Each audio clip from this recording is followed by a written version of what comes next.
Hello, எப்படி செடியை care பண்ணலான்னு சொல்லி ஷார்ட்ஸில் 3 டிப்ஸ் சொல்லியிருந்தேன். அதனோட டீட்டெயில் வீடியோ தான் இது. ஃபஸ்ட்டு பார்த்திங்கன்னா தண்ணி விடுற correct time morning and evening தான். மதிய டைமில் விடாதீங்க. ஏன்னா சன் வாட்டரை அப்சர்வ் பண்ணுறதுனால மார்னிங் அண்ட் ஈவினிங் தான் கரெக்ட் டைம். அப்புறம் தண்ணி விடுறது மண்ணீரம் காஞ்சு தண்ணி விடுங்க. அப்போ தான் நல்லா வேர் பிடிக்கும். வேறு சம்மர் சீசன் ஸ்டார்ட் ஆயிடுச்சு. ஸோ வீக்லி ட்வைஸ் ஆச்சு தண்ணி விடுற மாதிரி பார்த்துக்கோங்க. நெக்ஸ்ட்டு செகண்ட் டிப் பார்த்திங்கன்னா ட்ரிம்மிங்.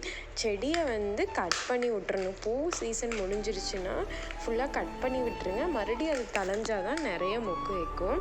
அடுத்தது தேர்ட் பார்த்திங்கன்னா ஃபர்டிலைசர்ஸ். அதில் ஃபர்டிலைசர் நம்ம டிஏபி கொடுக்கலாம். மந்த்லி ஒன்ஸ் கொடுங்க போதும். நெக்ஸ்ட்டு பார்த்திங்கன்னா ஆர்கானிக் ஃபர்டிலைசர்ஸில் நம்ம வெங்காயத்தூள், குக்கிங் வேஸ்ட் எது வேணாலும் நீங்கள் போடலாம். மொட்டு தொப்பை அந்த மாதிரி.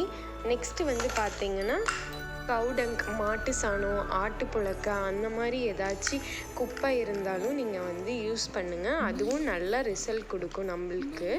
நான் சொன்ன டிப்ஸ் எல்லாம் கரெக்டாக ஃபாலோ பண்ணுங்கள். கண்டிப்பாக உங்களுக்கு ரிசல்ட் கிடைக்கும். நீங்களும் ட்ரை பண்ணி பார்த்துட்டு எப்படி இருக்குன்னு மறக்காமல் கமெண்ட் பண்ணிவிடுங்க.